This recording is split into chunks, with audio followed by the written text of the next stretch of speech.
Hey everybody, what is going on? I hope you guys are all doing well, and welcome to another tutorial video. In this video, I'm going to be explaining to you guys how you can get your sitemap on WordPress, so let's get right into it. Now, this is done very easily. However, I do have to preface this by saying that this method does not work for me, most likely because I am on the free plan. I do not have access to my permalinks. However, this should work for you, and this works for about 99% of the people, so you should be good, and it's a very simple thing to test out. If it doesn't work for you, then I'm really not sure what the problem is. However, I'll be showing you guys what you can do. Now, the first thing you need to do, go into site title and click on it to open up your site, and it should be like this, and you should just have your site URL at the top. Now, mine is tutorialsitewix.wordpress.com. This is a URL I created earlier for a different tutorial, and what you need to do once you have this URL is add a // and then to this, what you're going to add is either wp-sitemap.xml.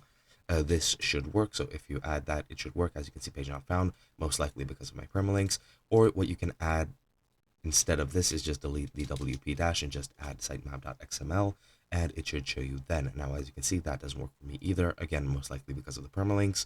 But if you're having trouble with your permalinks, that might be for a couple of different reasons. Firstly, you might have an SEO plugin. If you have an SEO plugin, then that plugin is most likely interfering, and you're either going to have to do it through the method outlined by the plugin, or you're going to have to delete the plugin and then refresh your permalinks. Now, of course, I don't have a plugin, so I don't have anything to delete, but once you've deleted any plugins and you want to try that method, go into settings and go into permalinks. As you'll see, I do not have access to them since I am not on the subscription, and what you can do then is you can just save any changes to your permalinks. Most likely there will be no changes, however, just clicking the save change button will refresh them, and once you do that, you can apply the previous URL method and it should work. And that is pretty much all there is to it. Hope you guys enjoyed, and I'll be seeing you guys in another video.